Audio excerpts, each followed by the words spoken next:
La plupart des survalistes pensent être prêts, un garde-manger plein, des étagères remplies, des mois de riz et de haricots. Mais voici le problème dont personne ne parle. Lors de la dernière interruption majeure de la chaîne d'approvisionnement,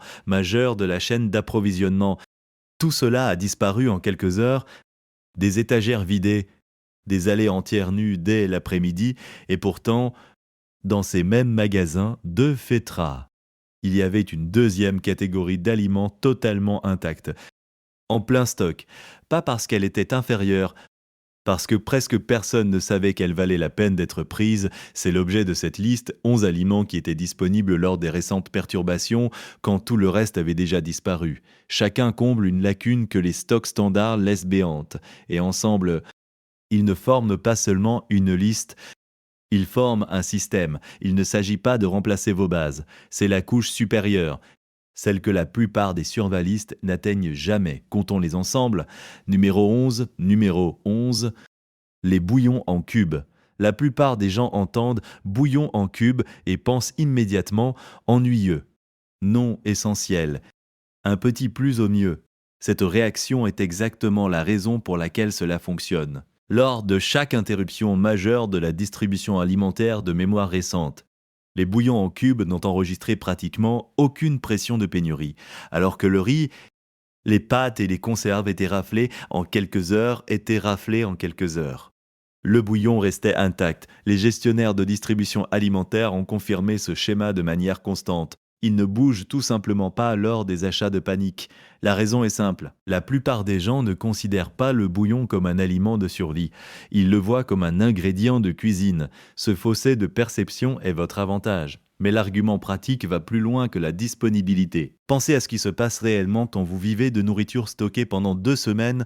Les calories sont gérables, la nutrition tient le coup. Ce qui commence à briser moralement les gens est quelque chose que les chercheurs appellent la fatigue gustative. Des études sur la consommation prolongée d'aliments d'urgence montrent qu'elle s'installe généralement au 3e ou 4e jour. C'est à ce moment que les gens commencent à sauter des repas, à réduire les portions et à prendre de mauvaises décisions exactement au moment où ils doivent penser clairement.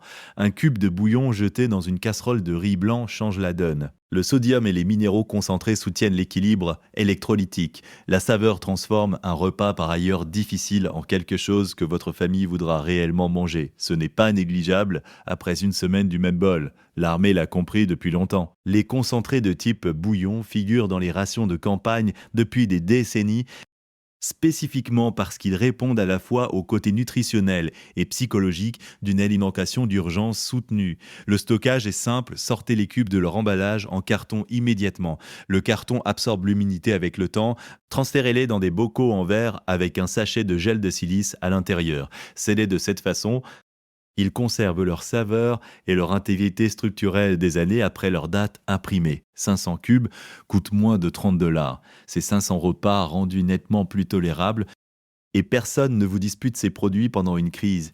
Avez-vous déjà pensé à la catégorie d'aliments qui disparaît en premier dans votre région lors d'une pénurie? Dites-le moi dans les commentaires, je suis curieux de voir ce que les gens observent. À suivre, vers ce que les gens observent. Un article qui ressemble à une tendance de cuisine saine mais qui comble discrètement une lacune nutritionnelle qui pourrait miner tout votre stock de l'intérieur. Numéro 10, la levure nutritionnelle. La plupart des survivalistes entendent ce nom et passent leur chemin immédiatement. Cela ne sonne pas comme de la nourriture de survie. On dirait quelque chose du rayon des suppléments à côté de choses que personne ne sait prononcer. C'est exactement pourquoi elle a sa place sur cette liste. La levure nutritionnelle est une levure désactivée sous forme de flocons ou de poudre. Elle a une saveur savoureuse, légèrement fromagé, ne nécessite aucune réfrigération et a une durée de conservation allant jusqu'à 2 ans dans un récipient scellé. La plupart des survalistes ne l'ont jamais âgé. Presque aucun en stock, ce qui signifie que lors de toute pénurie, elle est presque toujours disponible. Mais la disponibilité est en fait la raison la moins importante de l'inclure. Voici l'argument nutritionnel. 2 cuillères à soupe fournissent environ 8 grammes de protéines complètes, ce qui signifie les 9 acides aminés essentiels que votre corps ne peut produire seul. C'est à peu près l'équivalent d'un gros œuf sans cuisson, sans réfrigération et sans préparation requise. La teneur en B12 est là où cela devient plus sérieux. La levure nutritionnelle est l'une des sources non animales les plus concentrées en vitamine B12 disponibles. La B12 affecte directement la fonction neurologique, la clarté cognitive et le métabolisme énergétique. Dans une urgence prolongée où la variété alimentaire est limitée, l'épuisement en B12 peut devenir un véritable problème médical en quelques semaines, pas des mois. Les recherches sur les carences nutritionnelles lors de restrictions alimentaires signalent systématiquement les vitamines B comme un risque précoce, bien que les calendriers individuels varient selon les niveaux de départ. Un stock suffisant en calories mais déficient en micronutriments produit une baisse des performances cognitives au fil du temps qui affecte votre jugement au moment précis où le jugement compte le plus. Pratiquement, elle s'intègre à presque tout. Saupoudrez-la sur du riz, mélangez-la dans une soupe, mélangez-la dans du lait en poudre reconstitué. 5 livres coûtent environ 40 $ et offrent une couche de suppléments nutritionnels durables sur des mois de repas d'urgence. Les magasins bio, les grandes chaînes et les fournisseurs en ligne en ont régulièrement. Votre accès n'est jamais en concurrence avec les achats des survivalistes classiques. Vient ensuite quelque chose qui traite de ce que j'appellerais la lacune nutritionnelle la plus négligée dans la planification alimentaire d'urgence. La science derrière cela est une chose que la plupart des survivalistes n'ont jamais rencontrée. Numéro 9. Le lait de coco entier en conserve. Il y a un problème caché à l'intérieur de presque chaque stock de survivaliste, et la plupart des gens qui ont constitué ces stocks n'ont aucune idée qu'il est là. Ce n'est pas les protéines, ce ne sont pas les calories, c'est la graisse. La plupart des collections d'aliments d'urgence sont denses en calories, mais presque toutes ces calories proviennent des glucides. Le riz blanc contient pratiquement zéro graisse. Les haricots secs en ont des quantités négligeables. La plupart des repas lyophilisés commerciaux ont la graisse intentionnellement retirée pendant la production car la graisse s'oxyde et raccourcit la durée de conservation, un choix judicieux pour les fabricants. Un réel problème pour vous. La graisse n'est pas optionnelle. Votre corps en a besoin pour absorber les vitamines A, D, E et K. Il en a besoin pour la production d'hormones, la régulation thermique dans les environnements froids, l'énergie durable et la fonction cérébrale.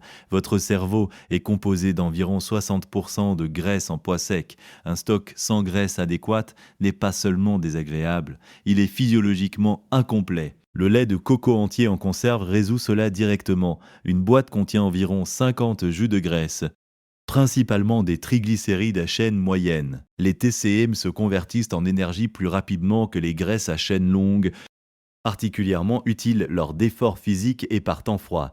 La durée de conservation va jusqu'à 5 ans, dépassant la plupart des conserves standards. Le calcul d'extension est également intéressant. Une tasse de riz sec produit 2 portions. Ajoutez une demi-boîte de lait de coco et vous poussez cela vers 3 ou 4, ce qui est significatif en période de rationnement. À moins de 2 $ la boîte dans les épiceries asiatiques. Ni cet endroit, ni le rayon international standard ne subissent de pression de pénurie significative lors des achats de panique. Stockez-en 50 boîtes minimum, en faisant pivoter les plus anciennes vers l'avant. L'article suivant est utilisé depuis des milliers d'années, ne nécessite aucune réfrigération, est sur les étagères en ce moment et presque aucun survivaliste n'a jamais pensé à le prendre. Numéro 8.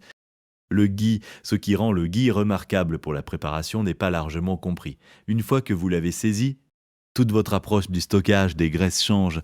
Le ghee est du beurre clarifié. Les solides du lait et l'eau sont éliminés par chauffage et filtrage, ne laissant que de la pure graisse d'odeur. Cette élimination est la clé. Les solides du lait sont ce qui fait rancir le beurre ordinaire. Retirez-les et vous avez supprimé le mécanisme principal de détérioration. Ce qui reste peut être conservé à température ambiante dans un bocal en verre scellé sans réfrigération. Le ghee produit commercialement porte une date de conservation imprimée de 1 à 2 ans à température ambiante. Mais la chimie réelle est plus favorable que ne le suggère l'étiquette. L'absence quasi totale d'humidité crée un environnement inhospitalier pour la croissance microbienne. Un ghee bien scellé à des températures stables reste utilisable bien au-delà de cette date. Cela dit, les fluctuations de chaleur et l'exposition à la lumière comptent, des conditions stables s'appliquent toujours. La comparaison est directe. Le beurre réfrigéré dure 2 à 4 semaines, le beurre en poudre pour survivaliste a une durée de conservation de 2 ans. mais nécessite une réfrigération après ouverture. Un bocal de ghee scellé sur une étagère surpasse les deux. Une cuillère à soupe fournit environ 112 calories, presque entièrement issues de graisse avec des vitamines liposolubles A, E et K. Le point de fumée est d'environ 485 mF et nettement plus élevé que celui du beurre ou de l'huile d'olive ou ce qui permet une cuisson à haute température sur un réchaud de camping ou un feu ouvert. Le stockage est on ne peut plus simple. Bocal en verre, température ambiante, à l'abri de la lumière directe et de la chaleur. Tas de sacs Mylar, mais aujourd'hui, nous allons la transformer. Pas d'absorbeur d'oxygène, pas de préparation spéciale. 12 à 15 dollars le bocal, gardez-en au moins une douzaine en rotation. C'est l'un des rares aliments de cette liste qui se conserve réellement mieux au fur et à mesure qu'il reste scellé.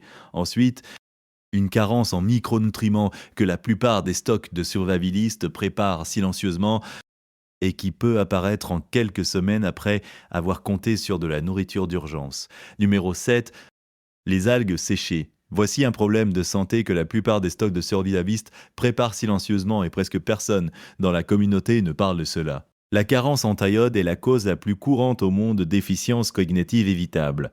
Votre thyroïde a besoin d'iode pour produire les hormones qui régulent le métabolisme, la production d'énergie, la température corporelle et la clarté mentale. La plupart des gens dans les pays développés tirent leur iode de deux sources: le sel de table iodé et les produits laitiers. Les deux deviennent peu fiables en quelques jours lors de toute perturbation durable. Et la plupart des stocks standards ne contiennent rien qui traite de l'iode du tout.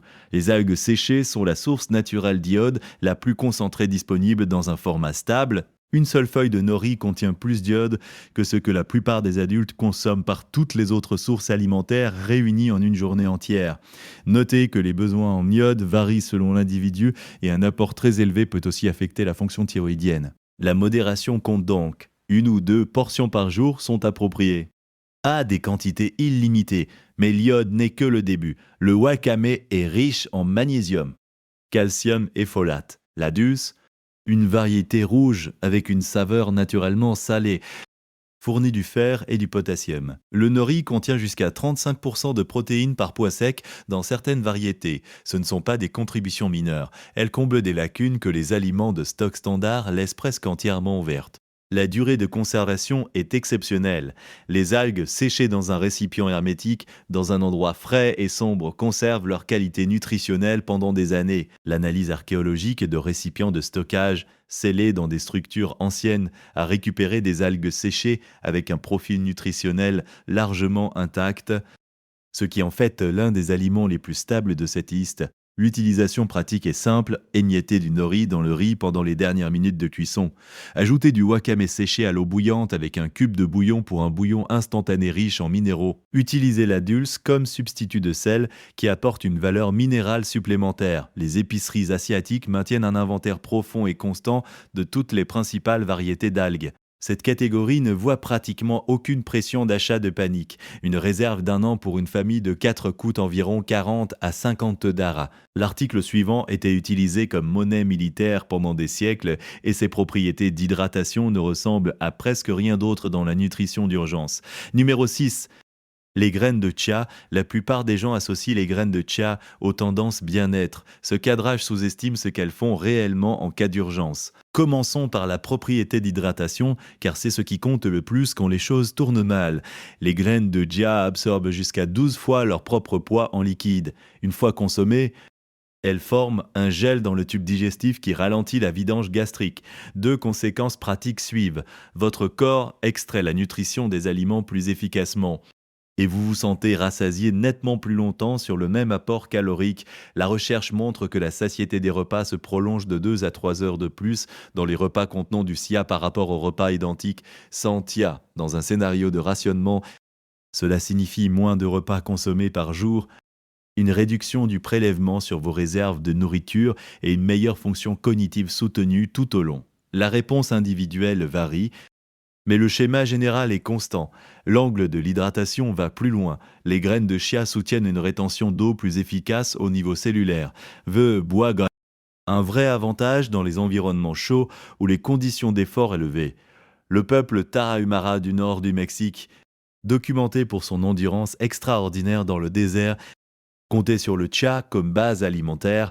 Les chercheurs ont lié une partie importante de leur efficacité d'hydratation directement à cette consommation. Le profil nutritionnel comble plusieurs lacunes à la fois. Un 11 fournit environ 11 de fibres, 9 de graisses oméga 3 et 4 G de protéines complètes. Sur les oméga 3 spécifiquement, les suppléments d'huile de poisson se dégradent en 12 à 18 mois. Les graines de chia scellées sous vide dans du verre imbré conservent leur teneur en oméga 3 jusqu'à 5 ans. Aucune alternative comparation requise. Mangez les crus.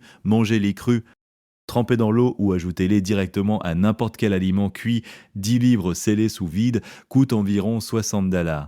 La pression de pénurie dans les magasins bio et les détaillants en gros est pratiquement inexistante. Si cela vous fait repenser votre stock, un petit j'aime aide cela à atteindre les gens qui travaillent encore sur les bases.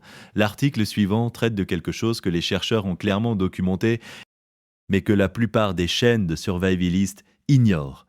Le coût cognitif mesurable de manger la même nourriture chaque jour. Numéro 5. Les blocs de nouilles instantanées premium des épiceries asiatiques. Celui-ci est sur la liste pour une raison scientifique. Le cadre standard du survivalisme se concentre sur les calories, la conservation et la nutrition. Mais il rate systématiquement un facteur qui devient critique après la première semaine, la fatigue alimentaire. La fatigue alimentaire n'est pas de l'ennui, c'est un phénomène cognitif et psychologique documenté. Les recherches sur la monotonie alimentaire et les urgences prolongées montrent des baisses mesurables dans la résolution de problèmes. Une anxiété accrue et des réductions spontanées de l'apport calorique, alors que les gens commencent à résister psychologiquement aux mêmes repas répétés. Une nourriture ennuyeuse vous rend moins efficace en cas de crise et fait que les gens mangent moins que ce dont ils ont besoin. Les options à haute variété ne sont pas un luxe de confort. C'est une exigence fonctionnelle pour une performance soutenue sous stress. Les blocs de nouilles instantanés premium des épiceries asiatiques règlent cela directement. Pas les versions à 25 centimes des détaillants de masse. Ce que vous trouvez chez Agenar ou 99 Ranch est fondamentalement différent. Des marques comme Indomie ou Nissin utilisent de vrais légumes déshydratés, des mélanges d'épices complexes et des composants umami à base de champignons. Certaines variétés fournissent 8 à 10 G de protéines par portion. La variété des saveurs est ce qui compte. Tonkotsu, laksa, kimchi, tom yum, des expériences culinaires distinctes. Faire une rotation sur 2 semaines maintient une appétence adéquate pour contrer le déclin que produit la monotonie. 3 à 4 minutes à préparer. Peu d'eau, à 30 ou 50 centimes par bloc en vrac. En vrac, 100 portions coûtent moins de 50 $. Une réalité de la chaîne d'approvisionnement à connaître. Les achats de panique se concentrent sur les chaînes de supermarchés classiques. Les épiceries asiatiques subissent nettement moins de pression lors de ces événements car ces produits ne font tout simplement pas partie de l'inventaire mental d'urgence de la plupart des gens. Conservez-les dans l'emballage d'origine à l'intérieur de bacs en plastique scellé. Ensuite, une option de protéines si rentable que la plupart des gens n'y croient pas la première fois. Numéro 4. La protéine végétale texturée. Il y a un manque de protéines dans la plupart des stocks standards. Cela devient évident dès que vous faites les calculs. Le riz et les haricots forment un profil d'acides aminés complet avec le temps, mais leur densité protéique par poids de stockage est faible. La viande lyophilisée résout le problème de densité, mais à 20 $ ou plus par portion. La viande en conserve offre une protéine modérée mais ajoute un poids significatif et une durée de conservation limitée. La protéine végétale texturée PESTAL résout cela plus efficacement que toute autre option. La PVT est de la protéine de soja déshydratée transformée en granulés. Une fois réhydratée, elle prend une texture similaire à la viande hachée cuite. Le ratio de déshydratation est ce qui compte. Une livre de PVT sèche se réhydrate en environ 3 livres de nourriture riche en protéines. À environ 6 $, la livre au détail, cela revient à environ 2 $ la livre d'équivalent viande. La PVT atteint un résultat fonctionnel comparable à environ un dixième du coût. Une tasse de PVT sèche contient environ 50 G de protéines. La protéine de soja est une source complète, stockée dans des sacs Mylar avec des absorbeurs d'oxygène. Elle conserve sa qualité pendant 10 à 15 ans. Cela dépasse largement les viandes en conserve. La préparation est simple, tremper dans l'eau chaude ou le bouillon pendant 8 à 10 minutes. Le volume triple à partir de là. Elle fonctionne partout où vous utiliseriez de la viande hachée, reconstituée dans du bouillon et elle produit une base protéinée au goût de viande qui est nutritionnellement complète. 20 livres dans des sacs Mylar coûtent environ 120 $ et représentent l'équivalent protéique de 60 livres de viande hachée à une fraction du poids et du coût, transférés immédiatement de l'emballage d'origine dans du Mylar, un absorbeur d'oxygène par sac, conservé dans des seaux de qualité alimentaire au frais et au sec. Numéro 3. Numéro 3. Le lait en poudre reconditionné en Mylar. Le lait en poudre figure sur presque toutes les listes de base. Mais la plupart des gens le stockent d'une manière qui limite radicalement sa valeur. Le problème est l'emballage. Le carton est perméable, il permet un échange continu d'humidité et d'oxygène. Le lait en poudre stocké dans sa boîte d'origine s'oxydera et perdra sa valeur en 6 à 12 mois. Le même produit scellé dans des sacs Mylar avec des absorbeurs d'oxygène conserve sa qualité pendant 15 à 20 ans. Ce n'est pas une amélioration marginale, c'est le même produit déplacé dans une catégorie de stockage entièrement différente. Le lait entier en poudre fournit du calcium, des protéines, nous allons la transformer. Du phosphore et des vitamines D et B, c'est l'une des sources de nutriments les plus complètes disponibles. Les produits laitiers disparaissent vite lors des crises. 30 livres de lait bien scellé couvrent cette base pendant des mois. Conservés dans des sacs Mylar de 2 livres, chacun avec un absorbeur d'oxygène. 30 livres de lait en poudre en vrac coûtent environ 80 $. Un conseil pratique, commencez à mélanger du lait en poudre à votre cuisine habituelle maintenant. Mélangez à 50-50e avec du lait frais. C'est presque indétectable. Faites-le régulièrement pour que cela ne soit pas un changement brutal le moment venu. L'article suivant a une durée de conservation incroyable. Numéro 2. Les grains de blé divers durs, c'est l'élément de base de cette liste. La valeur n'est pas dans ce qu'il est, mais dans ce qu'il devient. Ce sont des grains de blé entiers, non transformés, stockés correctement dans des seaux scellés avec des absorbeurs d'oxygène. Ils conservent leur viabilité nutritionnelle pendant 25 à 30 ans. Comparez cela à la farine blanche standard qui commence l'oxydation en 8 mois et est dégradée en 1 an. La chimie l'explique simplement. Les couches du grain contiennent des huiles qui rancissent quand elles sont exposées à l'oxygène. Garder le grain entier empêche ce processus indéfiniment. L'implication est énorme. Vous stockez une matière première qui peut produire de la farine fraîche sur demande pendant des décennies. Cela nécessite un moulin à grains manuel. La farine fraîchement moulue dépasse toute farine du commerce en vitamines et minéraux. La densité calorique est forte. 200 livres stockés dans 4 seaux coûtent environ 70 de la farine à une famille de 4 pour 12 mois. Au-delà de la mouture, ils peuvent être cuits entiers ou germés dans un bocal. Ces germes fournissent de la vitamine C et du folate, nutriments absents de tout régime d'aliments stockés à long terme. La carence en vitamine C, le scorbut, est un risque réel dans les urgences prolongées. Les germes de blé sont l'un des seuls moyens pratiques de produire de la nourriture fraîche nutritionnellement complète sans jardin. Numéro 1. La farine de pommes de terre. C'est différent des flocons de pommes de terre. C'est de la farine moulue à partir de pommes de terre entières séchées. Stockée avec un absorbeur d'oxygène, elle dure jusqu'à 10 ans. La farine blanche commence à se dégrader en 8 mois. Elle est naturellement sans gluten. Pour ceux qui ont une sensibilité, cela devient une nécessité. L'amidon résistant nourrit les bonnes bactéries et améliore la satiété. On se sent rassasié plus longtemps. Elle sert d'épaississant et, mélangée à de l'eau et du sel, elle produit un pain plat en moins de 5 minutes. C'est du pain frais au milieu d'une urgence, ce qui est inestimable pour le moral. Regardez ces 11 articles ensemble et le schéma est clair. Le bouillon pour la saveur, la levure pour la B12, le lait de coco et le ghee pour les graisses, la farine de pomme de terre et les grains de blé pour les besoins à long terme, les algues pour l'iode, le chia pour l'hydratation, les nouilles pour le moral, la PVT pour les protéines et le lait en poudre pour les produits laitiers. Chaque article cible un point de rupture spécifique. Ensemble, ils forment un système complet et durable pour moins de 400 $. Tout cela était disponible lors des interruptions récentes car personne ne pensait à les acheter. La liste classique n'est pas fausse, elle est incomplète, la solution est de construire cette deuxième couche. Lequel de ces 11 vous manque-t-il? Dites-le moi dans les commentaires